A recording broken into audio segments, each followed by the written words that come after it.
Boa noite aos nossos amigos aqui do Centro Espírita Leon Denis, aos companheiros que através da Rádio Rio de Janeiro e através da internet também estão conectados conosco. Nós estamos iniciando os nossos estudos e todos os sábados nós estudamos o Livro dos Espíritos.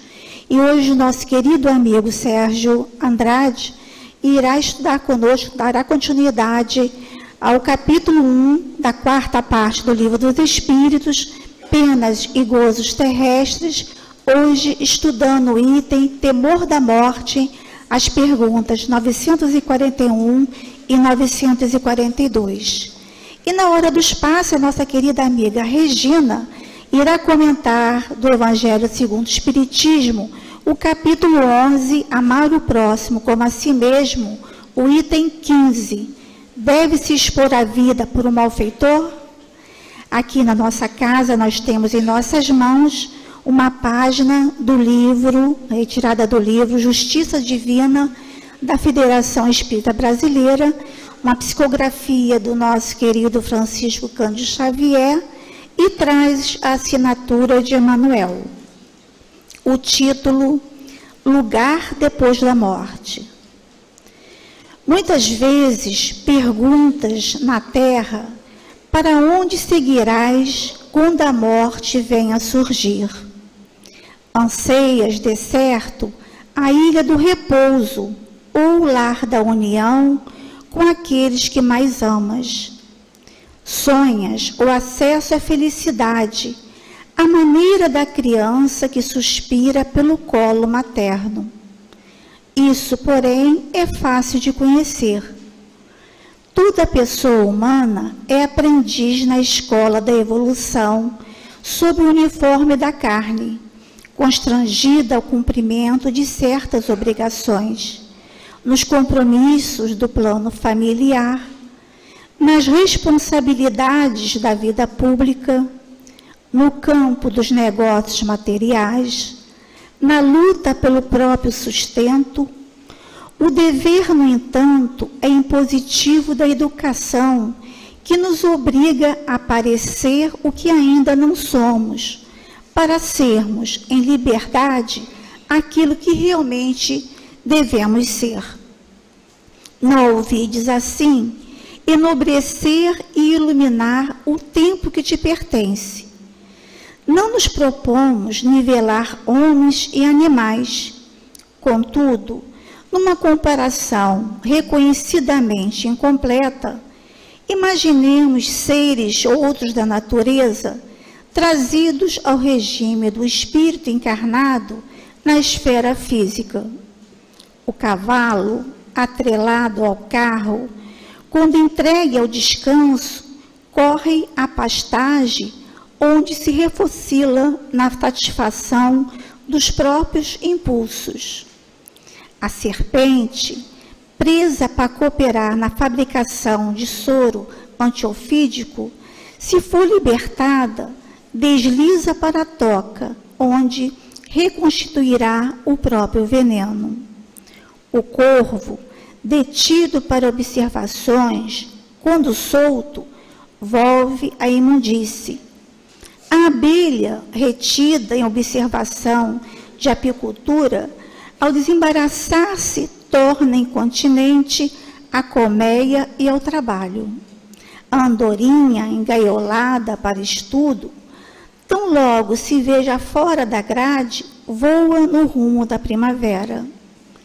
Se desejas saber quem és, observa o que pensas quando estás sem ninguém. E se queres reconhecer o lugar que te espera depois da morte, examina o que fazes contigo mesmo nas horas livres. Emmanuel. Uma belíssima página para a nossa preparação de início de reunião pública. Então, agora vamos unir os nossos melhores sentimentos e vamos fazer a nossa prece. Deus, Pai de infinita misericórdia, de infinita bondade, aqui estamos, Senhor, reunidos em Seu nome, para mais uma noite onde estudaremos a doutrina espírita, onde estudaremos, Senhor, sobre a morte, o temor da morte. Auxilia-nos a todos nós, encarnados e desencarnados, para que possamos, Senhor, aproveitarmos desses minutos, aproveito da nossa própria evolução, da nossa própria reflexão, do nosso próprio consolo, Senhor. Abençoe também o nosso irmão Sérgio e a nossa irmã Regina, que farão uso da palavra. Que eles, Senhor, sejam envolvidos por vossos mensageiros de luz e paz a nosso benefício. Abençoe a nossa noite de estudo. E que seja em seu nome, em nome dos amigos espirituais da Casa de Leon Denis, em nome de Leon Denis, de Allan Kardec, mas acima de tudo em teu nome, Pai de infinita bondade, que pedimos a permissão para iniciarmos os estudos da noite de hoje. Graças a Deus. Como nós falamos, nosso querido amigo Sérgio irá estudar conosco duas questões do item temor da morte. Então, a 941, Kardec pergunta aos espíritos: o temor da morte é para muitas pessoas uma causa de perplexidade. De onde se origina esse temor, visto que elas têm diante de si o futuro? E os espíritos responderam: é sem motivo que tem esse temor. Mas que queres? Se procuram persuadi-las, quando jovens, de que é um inferno e um paraíso, mas que é mais certo irem para o inferno, porque eles dizem que o que está na natureza constitui um pecado mortal para a alma. Então, quando se tornam adultas, se têm um pouco de juízo, não podem admitir isso e se tornam ateias ou materialistas. É assim que são levadas a acreditar que, além da vida presente, nada mais há. Quanto às que persistiram nas suas crenças de infância, elas temem aquele fogo eterno que deve queimá-las sem as consumir.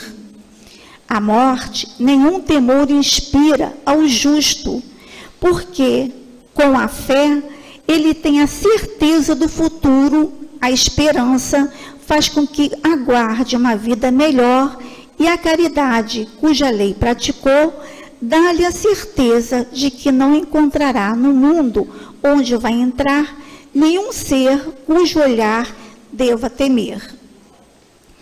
A 942 e última, Kardec pergunta aos espíritos: algumas pessoas não acharão estes conselhos para ser feliz na terra um pouco banais?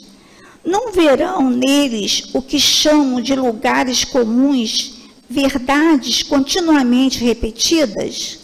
E não dirão elas que definitivamente o segredo para ser feliz consiste em saber suportar sua infelicidade?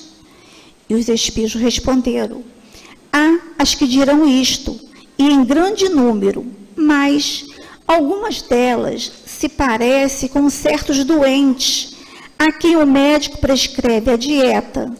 Gostariam de ser curadas sem remédios e continuando a sofrer indigestões por si mesmas provocadas. São essas questões que nosso querido amigo Sérgio irá estudar conosco na noite de hoje. Que Jesus o abençoe. Obrigado. Meus irmãos, que a paz e a doce e meiga paz do Mestre Jesus possa abençoar a todos nós que viemos à Casa Espírita atendendo uma observação de João Evangelista. Conheças a verdade e a verdade vos libertará.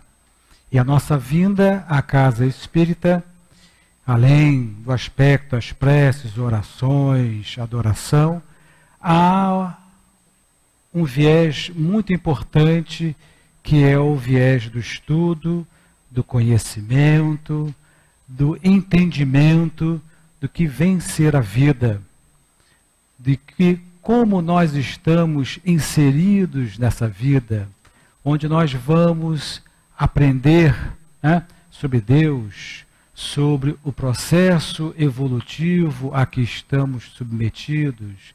Enfim, vamos conhecer verdades, né? Verdades que nos libertarão. Verdades que nos libertarão da ignorância, da doença, das inseguranças, fazendo com que nós alcancemos uma maturidade espiritual. Então, este momento em que estamos aqui é um momento de um trabalho muito longo, muito árduo, né? Feito por nós e, obviamente, com uma intercessão imensa dos nossos benfeitores espirituais, esses espíritos generosos, responsáveis pela nossa vida, pela nossa encarnação, que tramaram várias coisas para que nós pudéssemos aqui chegar. Muitos de nós viemos aqui pela dor, né? Muitos pela curiosidade em saber sobre a vida espiritual, alguns poucos pelo amor. Mas estamos todos aqui na busca desse esclarecimento, para que nós possamos nos libertar dessas inseguranças, dos nossos medos. E o tema de hoje fala sobre um medo específico, sobre o medo da morte. Quem tem medo da morte? Não precisa responder. Né? Então, é uma pergunta que nós fazemos e poucos de nós, às vezes, conversamos. Não, nós espíritas, sim, conversamos e falamos muito sobre a morte. Tenho um amigo no trabalho que, às vezes, na roda de conversa, quando a gente fala sobre doutrina espírita, ele fala assim, não, esse negócio de espiritismo para mim não serve porque vocês falam muito sobre morte.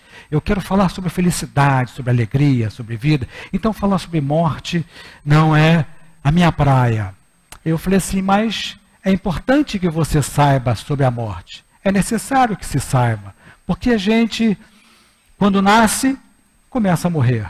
A cada dia que se passa, nós estamos chegando perto da morte, que pode ser daqui a pouco, instante, mês que vem, semana que vem, daqui a 10, 100 anos, a gente não sabe. Então, a morte em um momento vai chegar, mas ela é um tabu para a gente. Nós temos medo de conversar, temos receio de conversar. Num trabalho que nós fizemos recentemente, junto a uma família, né? Eu e Valéria, nós passamos, a partir de uma perda de um ente querido nessa família, nós começamos a fazer um culto, uma prece semanal, mas lá tinha uma pessoa da casa que, quando um casal já de idade e o filho dele perdeu a esposa, então esse casal, o senhor já está com os seus 87 anos, e toda vez quando morre alguém ele fala, fulano morreu, coitado, era meu amigo, fulano morreu. E a esposa dele dizia, tá vendo? Ele vive com esse negócio de morte, só falando de morte, coisa horrível, eu não quero falar de morte. E no culto, quando a gente abre o acaso, sempre aparecem umas perguntas que apontam para a morte. Então, a pessoa diz assim, eu não quero mais esse negócio de culto na minha casa não, que só fala de morte. Isso foi o que ela falou para a sobrinha dela. Eles vêm aqui para falar sobre morte. Eu não gosto disso de morte não, tem pavor de morte. E isso me lembra da minha infância, quando eu ia para o cemitério, por algum enterro, alguma coisa assim, quando chegava na porta de casa, minha mãe falava assim, tira a roupa aí fora, nem entra com essa poeira de cemitério. Né? Então, isso que eu vivenciei nesse momento, não tenho dúvida de que todos de vocês vivenciaram essa situação da morte. Né? Richard Simonetti, no seu livro Quem Tem Medo da Morte, ele começa contando uma pequena história de que um cidadão, uma cidade do interior, numa rua erma, no escuro, uma noite bem escura, sem lua, sem estrela e sem iluminação. Ele estava começando a caminhar-se lá em direção à cidade. Aí, de repente, ele percebeu que algo o perseguia. E ele parava e sentia que aquela coisa parava também. Aí depois ele prosseguia andando e sentia que aquela coisa andava. Ele apertava o passo, a coisa apertava o passo. Ele parava e perguntava: quem está aí? O que você quer? O que você está fazendo? Quem é você? E a coisa não respondia. Ele começava a andar. Ele percebia que estava sendo perseguido e de repente ele danou a correr desesperadamente, com todo o fôlego, com o coração aqui, a garganta, o pulmão queimando e chegando desesperado, e aquela coisa vindo atrás dele, até que ele consegue alcançar a cidade, numa praça onde tem uma lâmpada com a luz, e ele olha para trás, aí vê um burro que costumava seguir os andarilhos ali da cidade. Então, mal comparando, Simonete nos diz que a morte também é assim. Ela está sempre nos rondando, né? Está sempre por perto. Ora, é um amigo do trabalho, um parente que desencarna, ora são as notícias que fala de um acidente, o qual nós passamos perto. Puxa, passei ali uns minutinhos antes, aí houve aquele acidente, se eu podia estar naquele ônibus, ou enfim, ora é a própria saúde que às vezes fica debilitada, é a gente internada, aí bate aquele pavor, né? Vou para o centro cirúrgico, e agora? Será que eu volto, não volto? Então, a cabeça da gente mexe muito sobre isso. Então, ele diz que tudo isso é por falta do nosso desconhecimento sobre o processo da morte e o que encontrar depois da morte. Então, o desconhecimento nos leva a esse temor. Fazendo uma leitura, né? E Kardec já traz aqui um dos motivos, fazendo uma leitura dos livros de Joana, alguns outros livros auxiliares da doutrina espírita, nós encontramos que há assim, um atavismo transcendental da questão da morte na história do homem. No mundo primitivo, quando o homem encarnado ainda não tinha uma consciência da sua individualidade, onde seus instintos eram bem superiores à razão, à compreensão, ele vivia com as pessoas, com aquelas pessoas que se movimentavam, que lutavam, dividiam aquilo tudo, mas de repente ele percebia que aquela pessoa ali com quem ele estava junto, deitava, apodrecia e não mais levantava e saía. Então, essa questão da morte, ele via que algumas pessoas surgiam, outras desapareciam, ele mesmo surgia e desaparecia várias vezes, e ele ia incutindo dentro dele um momento de angústia nesse momento da dor da morte, e que isso prosseguia, isso fica registrado.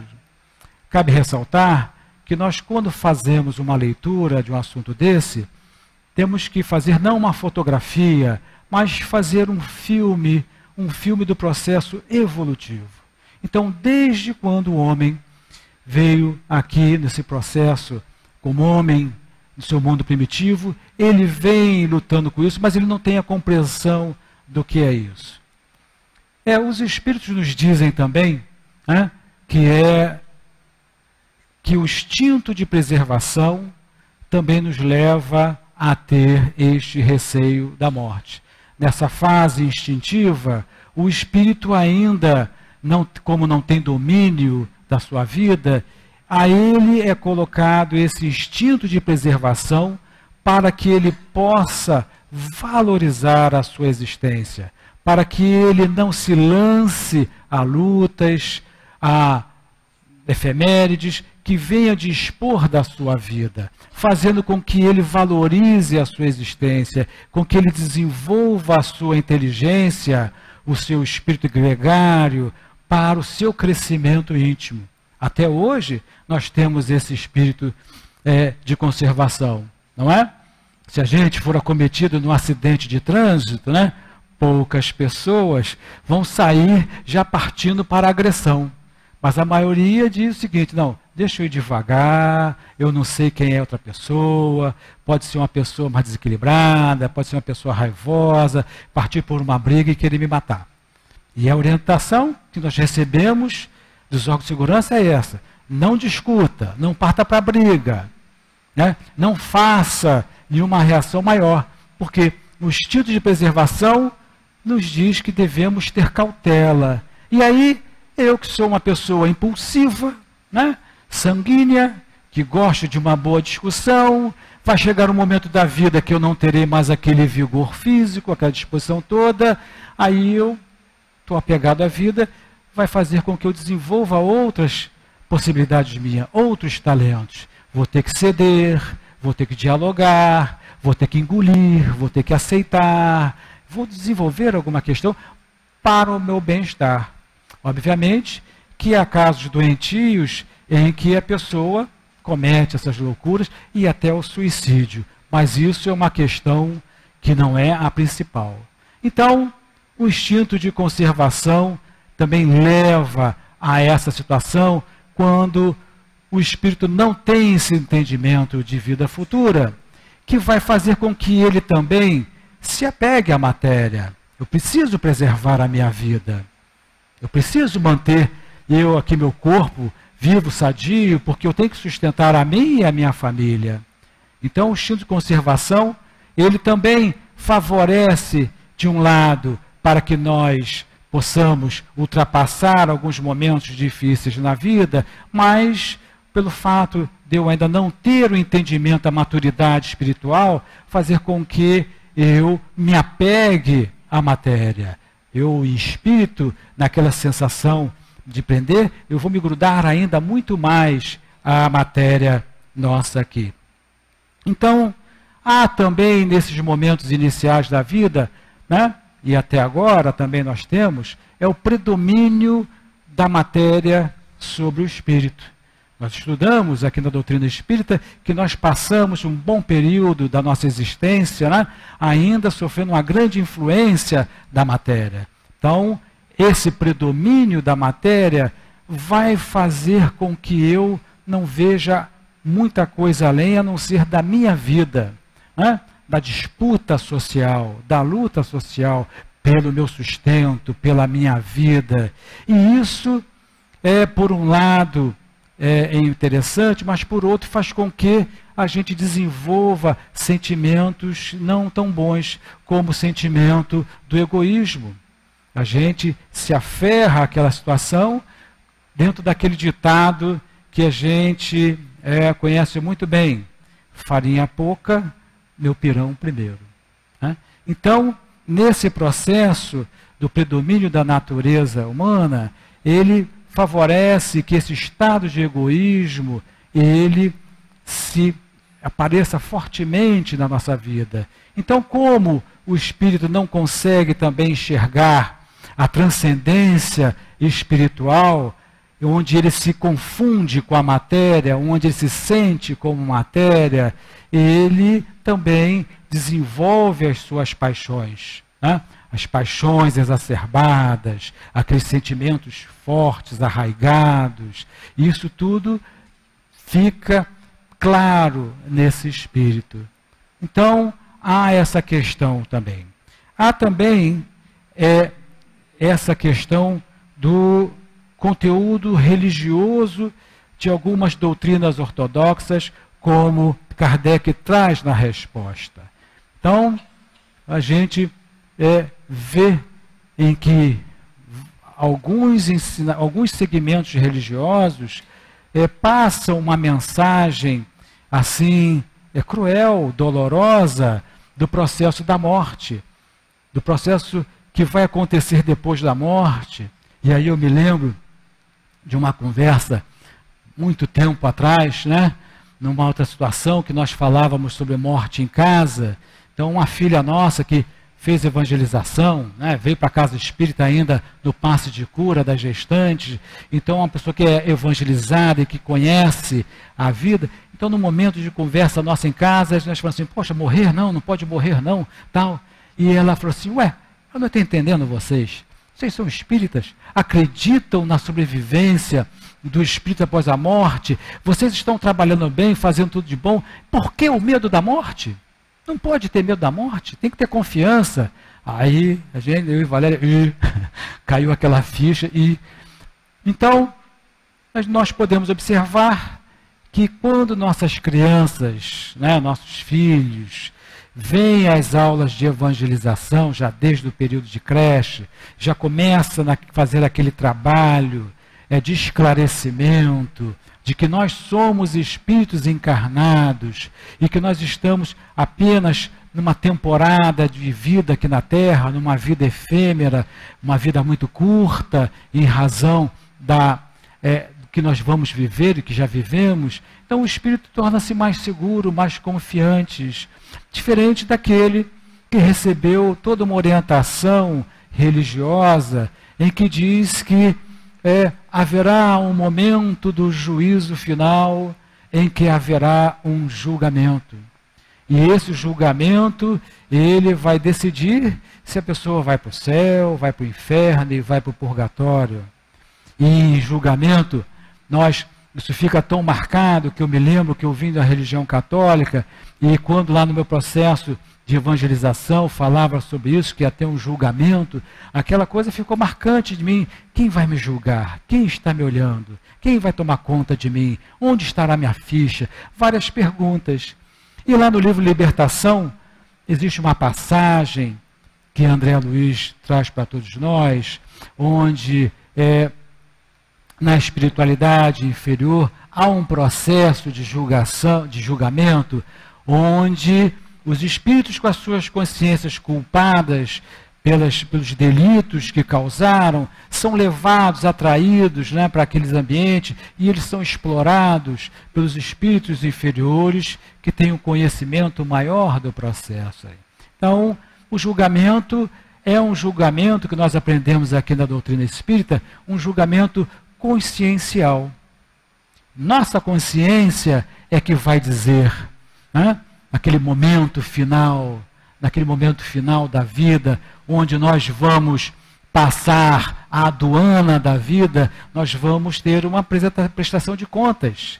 E aí a nossa consciência, naquele processo, vai relembrar, vai rememorar, vai fazer um balanço, né, de débitos e créditos, né, do que eu devia e do que eu fiz.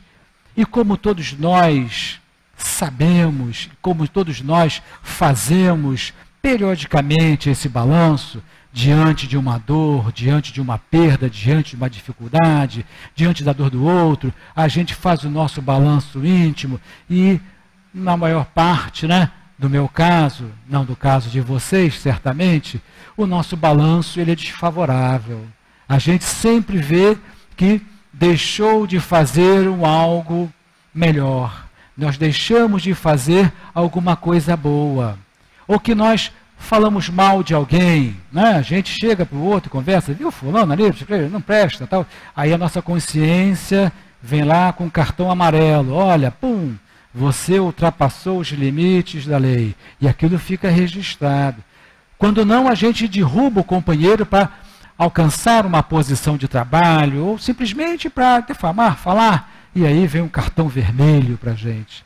Então, naquele momento do balanço final, vai ter essa questão consciencial que vai aparecer. E como no nosso dia a dia há os balanços parciais, é fácil de concluir que a gente não tem uma vida pura aqui na Terra, como deveríamos ter.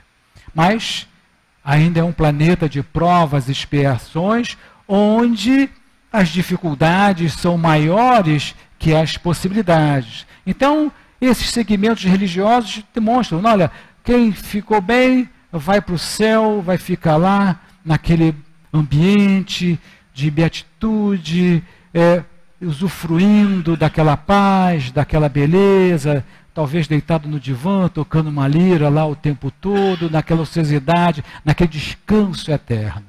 Aquele que foi mal, ele vai para o inferno, vai queimar ali num inferno incessante, onde aquelas chamas nunca mais se apagarão. E aqueles que foram mais ou menos vão para lá, para o processo, onde ele só sairá de lá graças às preces dos outros. Então, por isso que no passado, muitas pessoas pagavam, deixavam dinheiro para os padres, para as igrejas, para que rezassem, fizessem as missas, falassem para a pessoa, para que ela fosse alçada ali. Então, alguns segmentos religiosos incutiram em nossos espíritos, né? E aí a gente pode dizer isso com certeza, porque nós vivenciamos essa situação, ou nós permitimos que fôssemos influenciados por esse pensamento. Em outros momentos, nós, como dirigentes desses segmentos religiosos, influenciamos outros pensamentos, né? E brigamos, e matamos, e morremos por esse pensamento que ficou marcado em nossos espíritos. Então, quando a gente volta num processo de uma vida, aquele todo pensamento que está lá no fundo do nosso inconsciente, borbulhando, regurgitando, e quando nós passamos em revista uma questão sobre a morte, aí aquelas questões afloram. Então é melhor eu não pensar nisso agora. Eu não quero. Como se eu não estivesse pensando, estivesse empurrando a morte lá para frente, mas na verdade ela está vindo cada vez mais para cima da gente. E a gente não consegue assim. Há também o caso das pessoas imediatistas, né? Que por esses processos todos ali, eles querem vivenciar a vida até o último momento. Querem ter suas paixões, seus momentos, suas tensões, e não querem falar da morte, não querem pensar na morte. Quando os espíritos nos dizem que nós devemos pensar na morte tanto quanto nós pensamos na vida. Até porque a morte é essa passagem, é essa viagem de um plano para outro. E aí nós vamos alçar um outro momento da nossa vida em que nós estaremos numa condição diferenciada. Mas aí a gente pergunta, como será isso? Porque a ideia da sobrevivência do espírito, ela é inata dentro da gente. Apesar dessas questões todas que nós falamos aqui sobre o temor da morte, no fundo há um sentimento, né, um desejo, uma ideia desse sentimento inato, que ele vem já também desde o passado.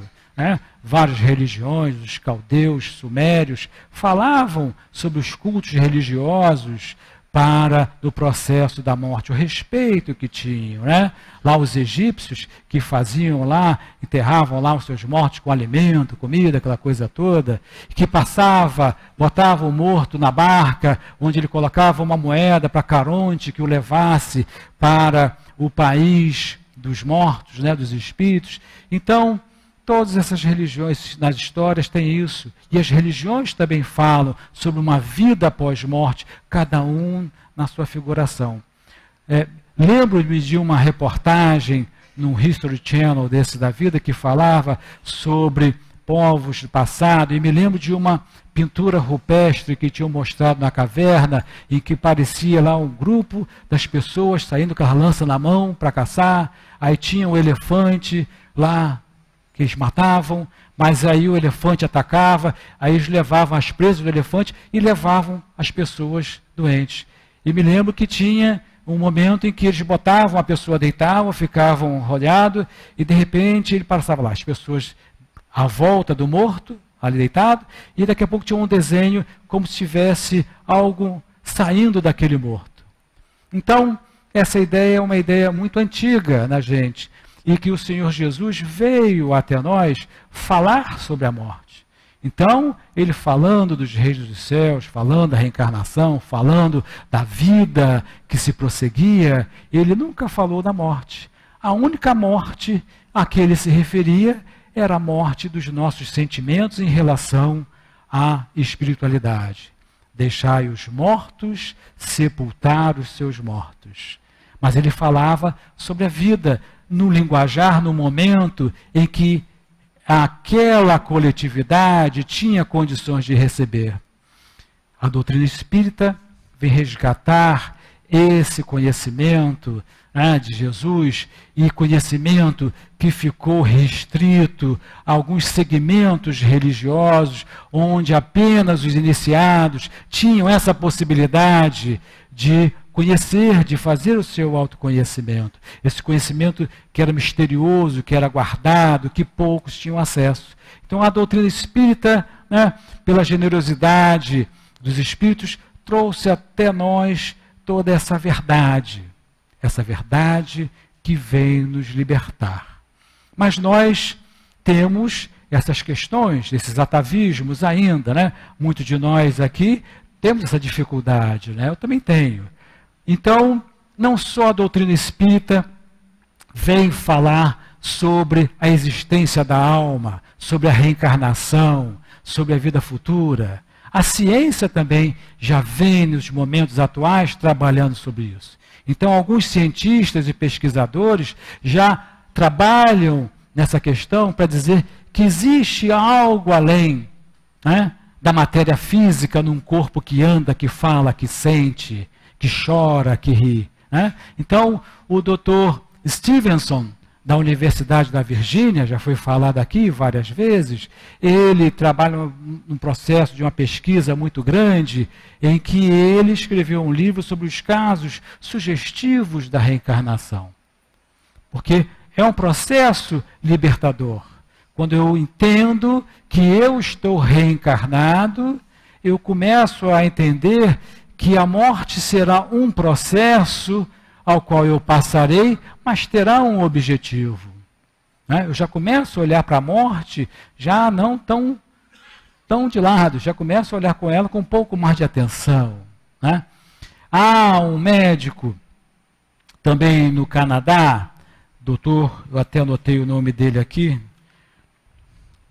doutor Mário Beauregard, é um neurocirurgião, é um neurocientista canadense, em que ele escreveu sobre o livro O Cérebro Espiritual, uma explicação neurocientífica para a existência da alma. É um cientista que fala que existe um algo além, né, do corpo físico, em que o cérebro em si, ele é apenas um terminal de acesso em que a consciência que está em algum lugar acessa aquela máquina e trabalha naquela máquina, né?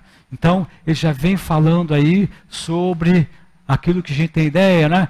Do corpo físico, né? E do espírito que está aqui encarnado, sobre a situação. Fala também, tem o Dr. Pim van Lommel, que ele fala das experiências quase morte que ele vem estudando ao longo do tempo, onde ele cataloga uma quantidade de relatos de pacientes que em processo cirúrgico tiveram experiência quase morte naquele momento, em que o espírito relata tudo o que estava acontecendo no centro cirúrgico, do momento que ele sai do corpo, em que ele atravessa um túnel, né, aquele túnel de luz, que muitos de nós aqui já lemos, já ouvimos falar, e quando chega do outro lado, ele vê um colorido, uma exuberância de cores, de formas, de seres, mas que no momento lá ele volta para cá. Então, a ciência está fazendo. Nós temos um cientista também na USP, que ele também trabalha nessas questões e que ele faz um estudo sobre os estados alterados do espírito em meditação e no seu momento de prece, sugerindo que existe uma outra coisa, além do corpo físico. Então, porque na ciência muitas das pessoas acham, né, dos cientistas, o que é natural, há um processo rigoroso de trabalho, de identificação das teorias, então muitos acham que o cérebro é a sede do pensamento, do sentimento, né, essa coisa toda, a expressão. O que a doutrina espírita fala de há muito tempo, que não, que nosso corpo, nós temos um espírito que o habita, né, que é o espírito, o perispírito, que comanda as ações do corpo. E que a ciência já começa a discutir isso. E em algumas universidades nos Estados Unidos, existem umas cadeiras que as pessoas da área de medicina têm a opção de estudar aquele setor. Né? Lembro-me de uma visita a um centro universitário, lá um centro de estudos, lá nos Estados Unidos, em que as pessoas estudavam a mente, né? Vendo as emoções, os sentimentos, porque eles entendiam que em alguns casos o aparelho físico, né, sobre determinada situação apresentava uma resposta diferente do que o corpo normal poderia fazer. Então a ciência está avançando nessa área e vem trazer para todos nós, com maior segurança, essa questão da morte. Porque a morte nos é passada nesse momento de dor, é dolorido ao longo do tempo. Nós pegamos, excetuando a literatura espírita, né, que nos fala sobre uma morte, muitas das vezes até de forma arrebatadora, libertadora, bonita, mas nos romances, né, não espíritas, né, não religiosos, nos fala da morte, uma coisa dolorosa, de um sofrimento, da angústia, da perda. Vai ler um romance em que tem uma paixão muito grande, aí vem a morte no meio que corta aquela relação. É sofredor aquilo. Se eu estou vivendo uma relação de paixão, de amor, eu penso logo, nossa, essa morte pode vir aqui me atrapalhar, eu não quero pensar na morte. Então nós estamos nesse momento. E a doutrina espírita nos ajuda muito a esse entendimento. Através dos fenômenos mediúnicos, nós entendemos que aqueles entes queridos aos quais nós amamos muito, eles estão em outro ambiente e que nós podemos nos relacionar. Diferente daquele pensamento das religiões ortodoxas, onde cada um estava no seu canto e não podia se comunicar, aqui pela mediunidade nós aprendemos, nós vimos essa possibilidade. Então, numa religião daquela em que fala sobre céu e inferno, eu fico imaginando, né, quando nós vemos aqui nos nossos trabalhos, mães extremamente amorosas com seus filhos, né, que buscam atender, ajudar os seus filhos muitas das vezes em um caminho transviado do crime, da maldade, a mãe ali adorando, esse espírito vai para o céu e o filho vai para o inferno. Olha só essa dor da separação muito grande. Então há uma injustiça nesse processo todo. E a doutrina espírita vem nos dizer que existe uma justiça nesse processo. E mais uma vez nós temos que enxergar como processo. Vida na Terra, processo do desencarne, vida no além, outra encarnação, outro mergulho na carne. Então, esse é um ciclo que se fecha em nossas vidas e que cada momento desse ciclo está interligado. Então, o tipo de vida, a qualidade de vida que estou dando vai influenciar no meu desencarne e que vai dizer que ambiente espiritual eu habitarei. Então, Chico Xavier falava, né, que nós sabemos daquela passagem daquele filme que foi feito em relação à entrevista do Pinga Fogo, em que há um momento em que ele está no avião, o avião começa a tremelicar, ele fica desesperado, se apavora, né? Como todos nós nos apavoraríamos também. E aí Emmanuel diz, olha, mas eu vou morrer. Então, se vai morrer, morra com dignidade. Então, o que é morrer com dignidade? Então, como Chico Xavier diz, a questão não é quando morrer, a questão é como morrer. Então, porque o quando é o incerto. Eu só sei dizer que hoje vai me fechar menos um dia de vida. Então, agora, como morrer, essa é minha responsabilidade, que eu tenho condições de atuar. Que tipo de vida eu estou levando aqui na Terra, que vai me dizer como eu vou morrer. Então, é uma atenção que nós devemos ter. Então, há um pensamento oriental atribuído a Confúcio que diz, quando nascestes, todos à sua volta sorriam e você choravas. Então, vive de forma com que quando você morrer, todos à sua volta chorem e você sorria. Então, uma sabedoria muito grande em que está falando desse nosso momento aqui agora, desse nosso momento aqui na Terra. Que tipo de vida eu estou levando?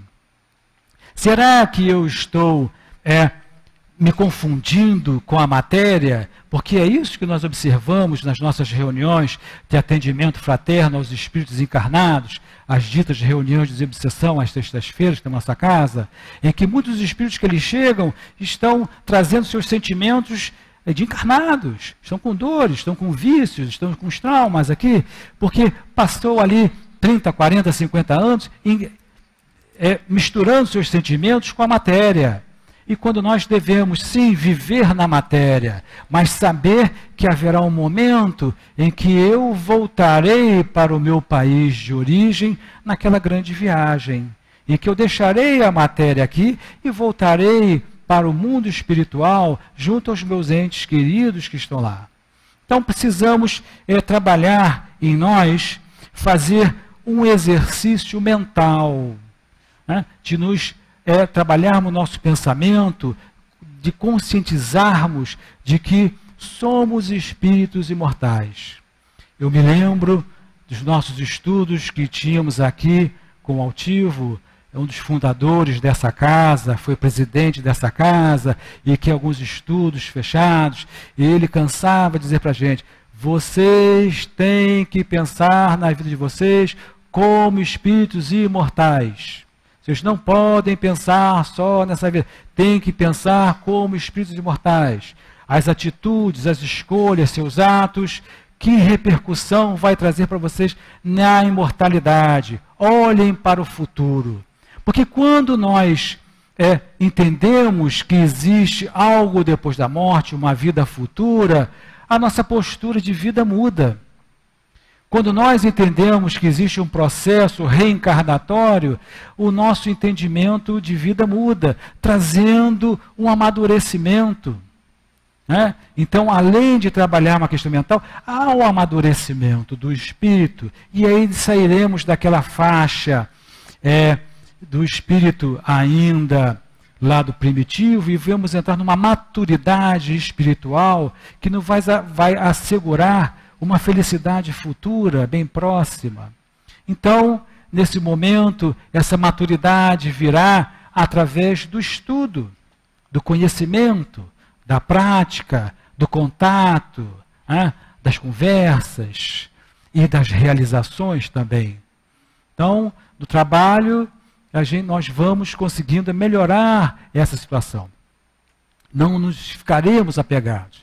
Há um trabalho que a casa desenvolve, que também é o trabalho de visita aos assistidos dos lares, daqueles doentes, que não podem vir à casa espírita, e que ali um grupo de médiuns vão à casa desses assistidos para aplicar o passe, levar um lenitivo em conforto.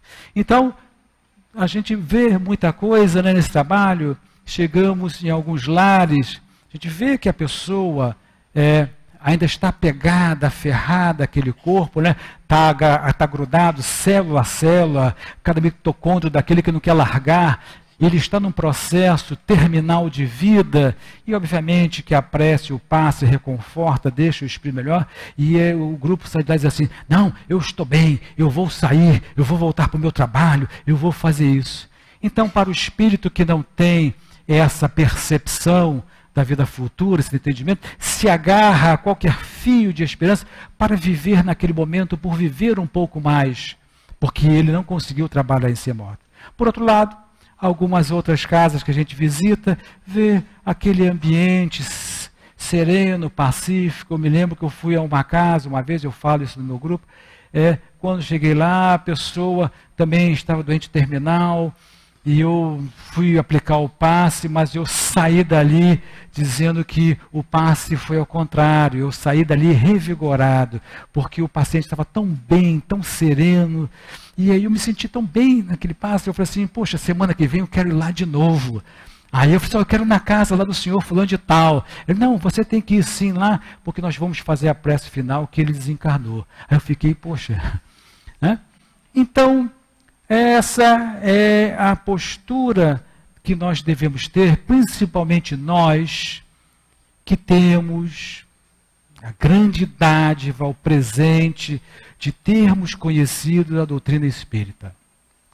Nós podemos, muitas das vezes, tratar a doutrina espírita como se fosse algo mais na nossa vida, como se fosse uma ocupação, uma obrigação religiosa, alguma coisa assim, mas nós devemos ter um olhar assim um pouco mais atencioso, atento, carinhoso para essa oportunidade de vida que nós estamos tendo. Porque quando nós fazemos assim uma uma retrospectiva do passado, nós vamos observar que tantas coisas que nos ocupavam lá atrás, há 10, 15, 20, 30, já agora a gente já consegue administrar de forma melhor e já partimos para uma preocupação maior. Nós buscamos fazer esse trabalho. Então a doutrina espírita é uma doutrina abençoada, né, que nos traz esse manancial de recursos para que nós possamos transpor aquele momento da alfândega. E o próprio Kardec, aqui na pergunta, ele fala aqui nessa pergunta inicial: a morte nenhum temor inspira ao justo. E nós estamos aqui porque já temos o entendimento, né? Ainda não somos perfeitamente justos, mas estamos buscando esse sentido de justeza, né? De justiça, de correção que nós precisamos ter na nossa vida. Nós sabemos que para ter isso há que se lixar muito aqui na nossa ainda e com dificuldade. Mas ele mostra aqui que com a fé, tendo fé, né? Essa certeza do futuro, da vida futura, essa confiança, buscamos trabalhar esse entendimento, essa concepção, né? Essa convivência, nós vamos entender. A pessoa pode dizer, eu não tenho no futuro, porque eu não sei, nunca me disseram, nunca me falaram. Eu também posso dizer, olha só, eu não acredito, eu nunca vi uma bactéria, né? Mas eu sei que elas existem. Né? Eu nunca vi, eu sei que existem aí os outros planetas, outras nebulosas, mas eu nunca tive diante de um telescópio vendo essa situação toda. Mas a razão me leva a ter esse entendimento. Quando a gente começa a avaliar, ter esse olhar da reencarnação, da vida futura nas nossas vidas, a gente consegue absorver melhor esse entendimento. Então a fé, essa confiança em nós, a confiança em Deus, que é muito importante, porque nós não estamos desamparados, deixados ao léu nesse processo. Nós não somos folhas soltas que fluem, que navegam sobre o rio, que nos levam daqui para ali, por lá. Não. Existe um planejamento na nossa vida. Existe um objetivo da nossa vida.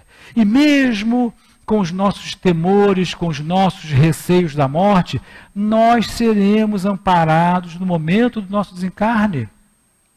Equipes espirituais, espíritos familiares estarão presentes naquele momento de dor nossa que nós vamos passar. Né? Numa morte, seja ela prolongada, demorada, ou numa morte assim abrupta, nós seremos assistidos pelos nossos benfeitores espirituais.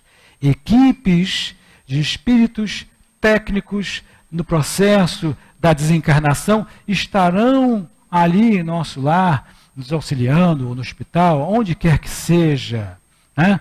André Luiz, no seu livro Obreiros da Vida Eterna, fala de um trabalho belíssimo, de uma equipe espiritual, eu diria até de uma equipe multidisciplinar, que é André Luiz, um padre, enfermeiro, que vem aqui à Terra para trabalhar no desencarne de alguns espíritos aqui, e ele relata as diferenças dos espíritos que trabalharam no bem, que foram pessoas boas, mas tiveram em desencarnes diferentes, que cabe uma leitura minuciosa, e aliás, aqui na nossa casa espírita, todas as segundas e quartas-feiras,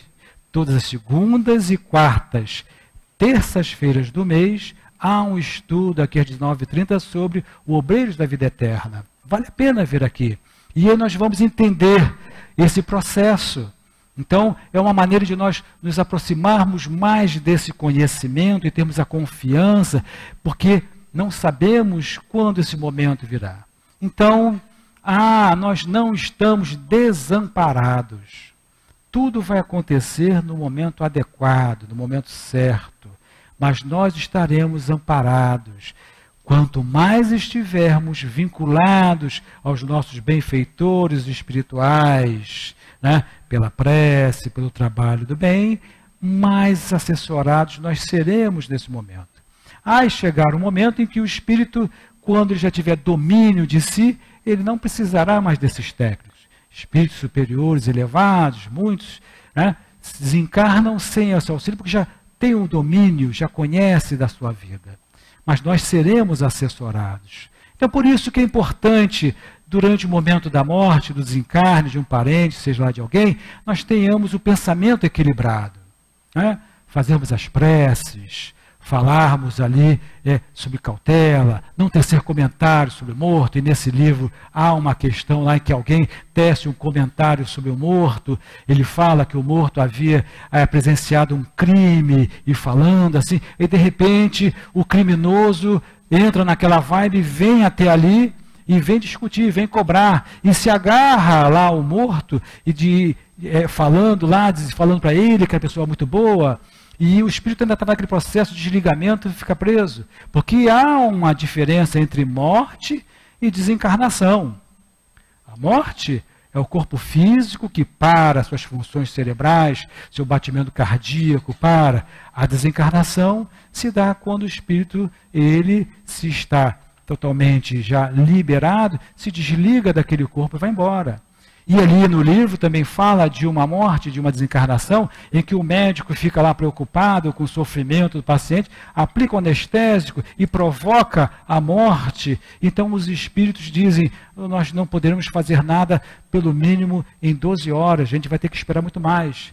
E realmente só foi desencarnado 24 horas depois, porque o espírito fica ligado ali. Então essa equipe precisa da colaboração nossa. Então temos que ter a fé dessa situação toda que existe, e a Casa Espírita nos oferece ferramenta para que nós possamos desenvolver essa fé dentro da gente através dos estudos. Temos que ter também a esperança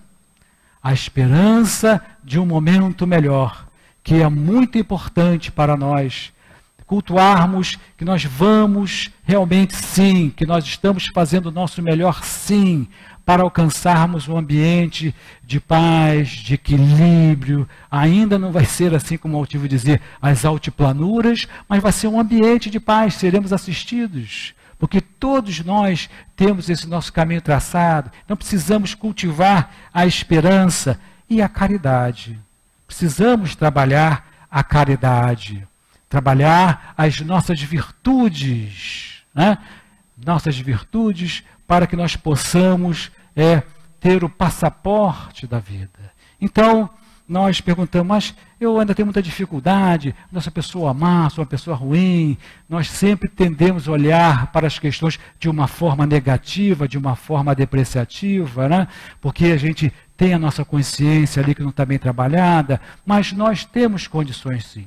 Então, a gente diz, eu sou uma pessoa muito viciosa, tenho muita dificuldade, não tenho virtudes. E aí Kardec, na sua pergunta 893, pergunta aos espíritos, qual é a mais meritória de todas as virtudes? E aí cada um vai trabalhar a sua virtude. Né? Porque quando nós trabalhamos uma virtude, ela vai puxando as outras. E os espíritos dizem, todas as virtudes têm seu mérito, porque todas são sinais de progresso no caminho do bem. Há virtude, todas as vezes que há resistência voluntária ao arrastamento dos maus pendores. Mas a sublimidade da virtude consiste no sacrifício do interesse pessoal pelo bem do seu próximo. Sem segunda intenção, a mais meritória é aquela que é baseada na caridade mais desinteressada. Então, este é o roteiro. Nós vamos fazer uma grande viagem. Vamos fazer uma grande viagem. Não fiquem assim olhando para mim com cara assim, não, que vamos fazer a grande viagem. Ninguém vai ficar para semente aqui. Haverá um momento em que nós deixaremos esse carro físico, né, em agradecimento pelas oportunidades que nós tivemos, e vamos fazer essa grande viagem de retorno para o nosso país de origem. Nós vamos retornar para o nosso país de origem. Estamos aqui, vamos embarcar numa condução no navio, né? Que ele tem um rumo, um roteiro, dia, hora marcada, em que eu embarcarei nesse navio, né? Com o meu passaporte. O passaporte das virtudes. Nada mais me será pedido.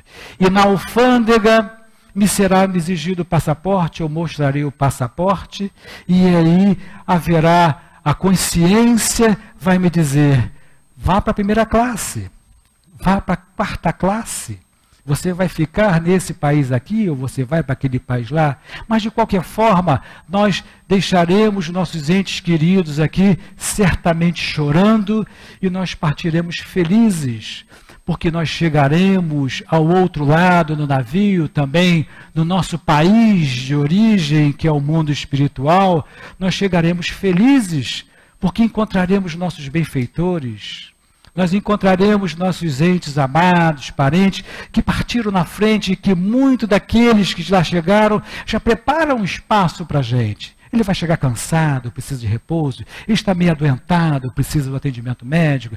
Ele está muito feliz, ele quer trabalhar, tem um trabalho aqui. Então, que possamos olhar para esse momento da morte, que não é morte, é apenas desencarnação, é um processo, que possamos olhar como essa grande viagem que nos levará à felicidade. Porque eu quero chegar lá sorrindo. Não vou dar dando gargalhadas, mas eu quero chegar feliz do outro lado. Então, com isso, cabe a mim a trabalhar as minhas possibilidades de vida. Então, digamos sim. Sim ao amor, à paz, ao equilíbrio íntimo que devemos ter. Sim às oportunidades de estudo junto à casa espírita que ela nos oferece. Sim, as oportunidades de trabalho no bem que nos são oferecidos de momento a momento. Sim, as nossas reflexões sobre aquilo que eu preciso trabalhar e não trabalhar. E aí poderia caber aquela pergunta, você tem medo da morte? Então, respondam intimamente qual é o medo que leva a essa morte. O que eu posso fazer? É a inveja, é a insegurança, é o remorso, é o medo. E identificando isso, vamos trabalhar os sentimentos opostos. Eu me lembro que aqui na Casa Espírita tinha um senhor que trabalhava aqui, chamado Pai Dedé. Né? Pai Dedé, um senhor de idade, seus 80 e muitos anos, e ele morava lá em Bangu, era nosso vizinho, ele trabalhava, saía no momento de inverno pela rua pedindo cobertor para dar para os pobres, fazia campanha para aquilo. Ele dizia para mim, Serginho, eu vou chegar no mundo espiritual com as mãos vazias. Aí eu falei, nossa, eu então ainda tenho que arrumar mão. Mas que nós possamos olhar para este momento agora, olhar neste momento com vistas ao nosso futuro e trabalharmos a nossa reforma íntima, certos de que o Pai está nos amparar. Então, meus irmãos, que a paz, que a doce e meiga paz, possa envolver a todos nós por todo sempre. Graças a Deus. Agradecemos nosso querido amigo Sérgio pelo estudo que ele nos trouxe na noite de hoje e que nós possamos estar com os nossos passaportes em dia, né, Sérgio? Como o Emmanuel nos fala no final da nossa mensagem, se queres conhecer o lugar que te espera depois da morte, examina o que fazes contigo mesmo nas horas livres. Obrigada, Sérgio. Convidamos também os amigos para participar dos estudos, como o Sérgio chamou nossa atenção, conhecer mais a doutrina espírita. E as inscrições estão abertas. Basta nós procurarmos lá a secretaria da DED e nos inscrever. Um bom projeto para 2018. Dando continuidade aos nossos estudos da noite de hoje, vamos fazer a leitura do Evangelho segundo o Espiritismo, capítulo 11, amar o próximo como a si mesmo, o item 15. Deve-se expor a vida por um malfeitor? É o último item deste capítulo que a nossa querida Regina irá comentar para nós na hora do passe. O homem está em perigo de morte. Para salvá-lo é preciso expor a própria vida. Sabe-se, porém, que esse homem é um malfeitor e que, se escapar da morte, poderá cometer novos crimes. Deve-se, apesar disso, arriscar a vida para salvá-lo? Essa é uma questão muito grave e que, naturalmente, pode se apresentar ao espírito. Responderei de acordo com o meu adiantamento moral, pois que se trata de saber se devemos expor a nossa vida, mesmo por um malfeitor. O devotamento é cego, socorre-se um inimigo, deve-se, portanto, socorrer. Se ocorre-se um amigo, deve-se, portanto, socorrer um inimigo da sociedade. Numa palavra, um malfeitor. Acreditais que é somente da morte que se vai arrancar esse desgraçado? É talvez de toda a sua vida passada. Por que pensai nesses rápidos instantes que lhe arrebatam os últimos minutos da vida?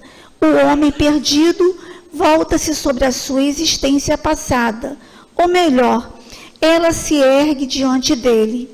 Talvez a morte chegue muito cedo para ele, a reencarnação poderá ser-lhe terrível. Ide, portanto, homens, vós a quem a ciência espírita esclareceu, ide, arrancai-o da sua condenação. Então, esse homem, que seria morto blasfemando contra vós, se julgará em vossos braços. No entanto, não deveis perguntar se ele o fará ou não, mas ir em seu socorro, porquanto, salvando-o, obedecereis a essa voz do coração que vos diz: se pode salvá-lo, salve-o. É uma mensagem Lamennais, em Paris, dada em Paris, em 1862.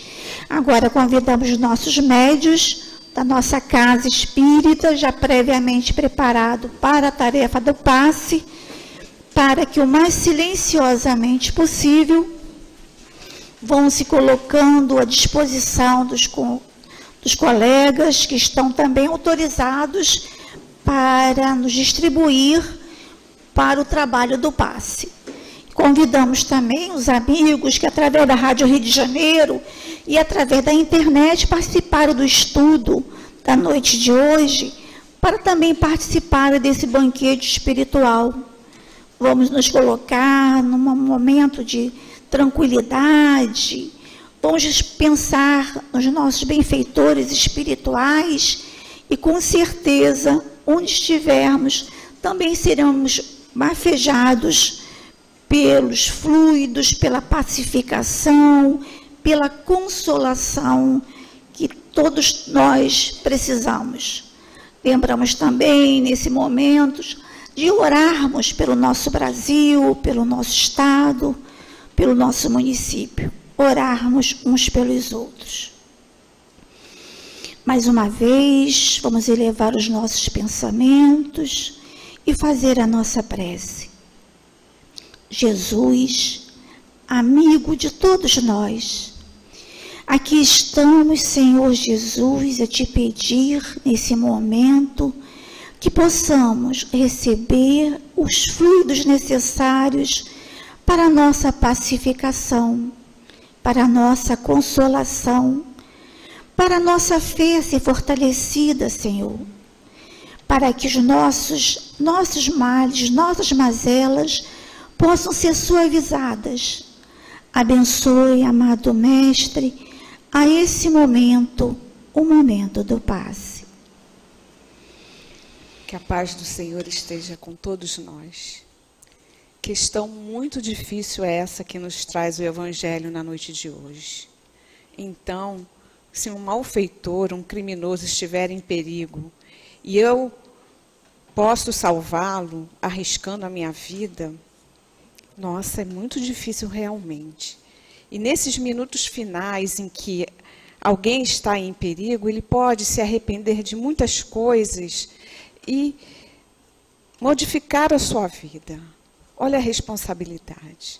Então vamos nos colocar no lugar do malfeitor. Se eu estou em perigo e um malfeitor tem a possibilidade de arriscar sua vida para me salvar, eu não gostaria que ele fizesse isso por mim? Então, o foco principal da questão é a nossa conduta diante do outro. Então, vamos lá aos ensinamentos de Jesus. Ele nos ensinou a fazer pelo outro o que gostaríamos que fizessem para nós. E nós temos que ter a coragem de fazer o certo. Ele veio nos ensinando o que é certo. Apesar de todas as coisas, de todas as críticas do mundo, nós temos que ter coragem de fazer certo. Vamos trazer essa questão para os dias de hoje. Quantos irmãos nossos estão no erro, se equivocando diante de condutas erradas, onde o egoísmo, o poder, o interesse próprio se mostram? Será que se um deles estivesse em perigo, nós ajudaríamos? Não necessariamente diretamente. Fazer uma prece por eles para que eles mudem a sua conduta, para que Deus os ajude a mudar a direção de suas vidas, isso é muito importante. Isso também é ajudar alguém em perigo, que não tem rumo, que segue o rumo errado, né? E nos dias de hoje, onde tantas ações erradas são tidas como normais, comuns, quando nós tomamos a ação certa, nós recebemos críticas, sim. Então, temos que ter coragem de colocar em prática esses ensinamentos que Jesus nos trouxe e que a doutrina espírita nos explica, nos esclarece. Não é mesmo? Então, a questão do exemplo de Jesus. Jesus atendia a todos, criminosos, homens de má vida, mulheres de má vida. Então, se Jesus atendia a todos, nós devemos seguir o seu exemplo também. Cabe, enfim, o nosso esforço de nos enquadrarmos nessa lei de Deus. O criminoso é nosso irmão. Ele foi criado igual a nós. E Deus o ama como ama a nós todos também. O sol nasce para todos, para quem é bom e para quem não é bom. Então, num momento da vida dele, ele pode se arrepender de seus atos. Ele nunca desiste de nós. Então, o nosso dever, como bons cristãos, entendedores dessa lei, que estamos aprendendo a cada dia, esclarecido pela doutrina, é olhar o outro e se colocar no lugar dele. Mas no Evangelho também, nesse mesmo capítulo, lá no item 14, Elizabeth de França, ela nos fala assim, e nos ajuda a entender muito bem essa passagem que o Evangelho nos traz hoje. Deveis àqueles de quem vos falo, os criminosos, o socorro das vossas preces. Essa é a verdadeira caridade. Não deveis dizer de um criminoso, é um miserável. É preciso extirpá-lo da terra. A morte imposta a ele é muito branda para um ser dessa espécie. Não, não é assim que deveis falar. Olhai vosso modelo, que é Jesus. Que diria a ele se visse esse infeliz ao seu lado? Com certeza o lamentaria, iria considerá-lo como um doente bem infeliz e lhe estenderia a mão. Na realidade, não podeis fazer o mesmo, mas pelo menos podeis rezar por ele, assistir seu espírito durante os instantes que ainda deve passar sobre a terra. O arrependimento pode chegar ao seu coração, se fizerdes as vossas orações com fé. Ele é vosso próximo, tanto quanto melhor dentre os homens. Sua alma transviada e revoltada foi criada como a vossa, para se aperfeiçoar. Ajudai-o, pois, a sair do lamaçal e rogai por ele. Graças a Deus. Mantenhamos nossos corações silenciosos para ouvirmos a mensagem do plano espiritual. Prezados irmãos, à medida em que o espírito que se encontra na jornada terrena se esclarece dos valores espirituais, irá perdendo as crendices oriundas de passados reencarnatórios. E à medida em que esses conceitos são esclarecidos e vivenciados em seu espírito, ao retornar ao mundo espiritual, consciente de sua jornada, mais preparado para enfrentá-la, vivenciando momentos de introspecção, de esclarecimentos de tudo aquilo que se passou e de tudo aquilo que precisa ainda realizar, dos conselhos que irá receber dos benfeitores que o ajudam no desenvolvimento de seu espírito, buscando a elevação espiritual.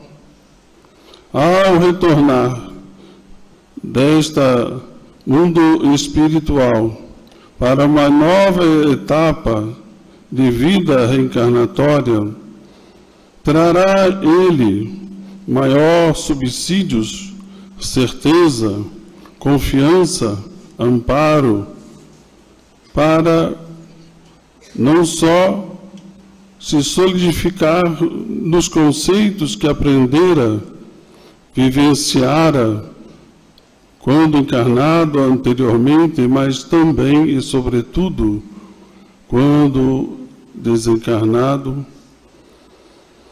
para que a jornada futura, a próxima, possa ser de maior proveito, de maior esclarecimento, de maior oportunidade, de maior atitude no combate às más tendências, como também na aquisição das virtudes. Assim, a natureza prossegue no processo de desenvolvimento espiritual que jamais cessa. O Espiritismo traz o conhecimento, o esclarecimento, o consolo, o combate ao materialismo reinante e ainda presente no mundo terreno, na maioria dos espíritos que aqui ainda convivem nesta jornada. E à medida em que a certeza se solidifica dentro de seu espírito, ele irá superar as suas próprias más tendências e buscar o bem que lhe compete fazer, realizar para a sua ascensão espiritual. Dentre estas superações estará sempre o medo da existência, do porvir. O medo de não existir. O medo de ainda ser punido por pensamentos, atitudes e situações pelas quais a sua conduta determinara na existência carnal. Certamente a lei é justa. Se por um lado exige a reparação, em muitas circunstâncias também irá medir o tanto quanto o espírito realmente se esforçou para superar a si próprio no progresso ou com a intenção de progredir espiritualmente. Cada um irá receber conforme as suas obras. Portanto, caros filhos, esclarecer o espírito da vida espiritual. Vivenciar essas experiências através da oportunidade que o Espiritismo oferece pela mediunidade, que, organizada e bondosa, não só atinge almas e espíritos que estão em desalinho, pedindo socorro e amparo espiritual dos mais elevados, mas também puxando aqueles que nesta condição estão para vivenciar novas experiências, para superar as agrúrias da sua própria indeterminação de vencer os obstáculos e de superar, sobretudo, tudo aquilo que venha a ser pensamentos e atitudes que são expressões da animalidade ainda vivenciada no mundo, e espíritos classificados e que vivem em mundos inferiores. Para superar isto, somente a educação do espírito.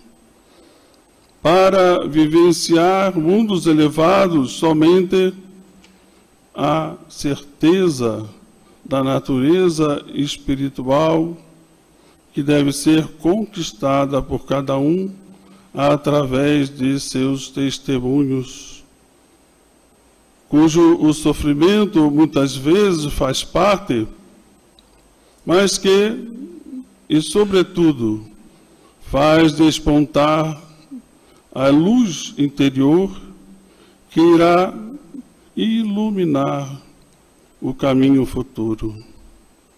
Portanto, caros filhos, o sofrimento não deve ser uma desculpa e o sofrimento não deve ser buscado. Somente a alegria. A certeza de que estaremos no futuro medindo as nossas alegrias e felicidades não deve simplesmente fazer fugir de mãos de cada um de vocês o trabalho efetivo para deixar com que esta contemplação venha apenas ser vivenciada, mas sim de estímulo para que o trabalho efetivo no bem constantemente faça com que os espíritos sejam eles fortes o suficiente para vencer os seus obstáculos, para buscar o bem, para realizar na face terrena e aonde estiverem tudo aquilo que se faz necessário para atingir a este grau de felicidade relativa que o mundo permite. Cada um tem as suas experiências e vivências. Superá-las é e sempre será a meta. Deixar para trás o azedume do rancor, do medo, do ódio e das imperfeições.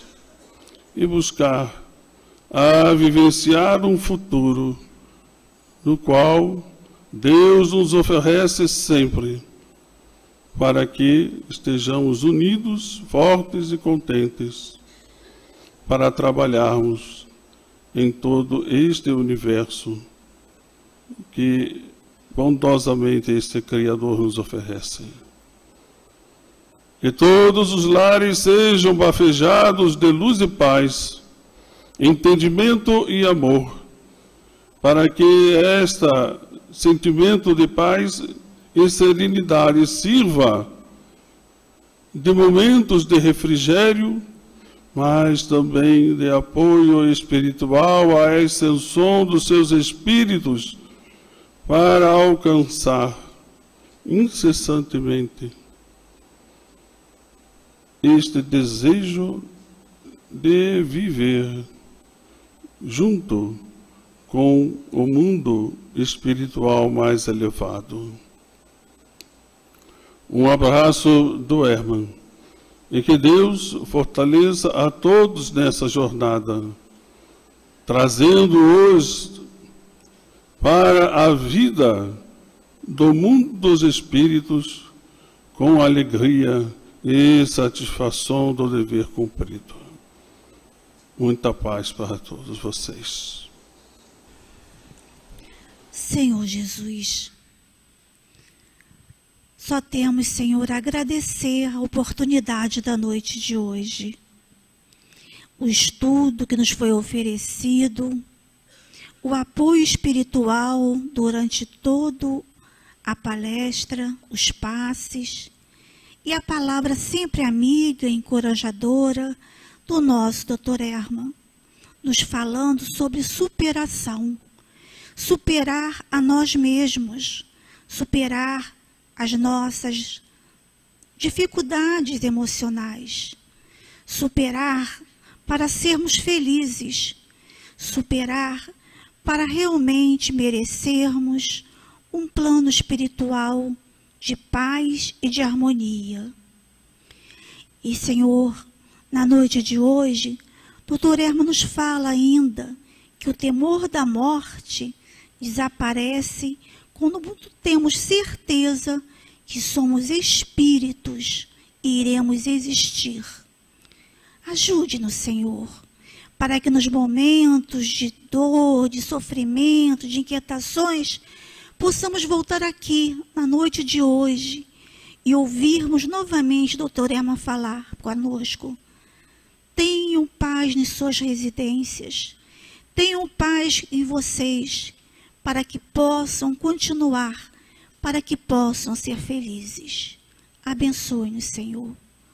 E que seja em seu nome, em nome dos amigos espirituais da Casa de Leon Denis, em nome de Leon Denis, de Allan Kardec, mas acima de tudo em nome de Deus, que pedimos a permissão para darmos por encerrado os estudos e passes da noite de hoje. Graças a Deus, Senhor.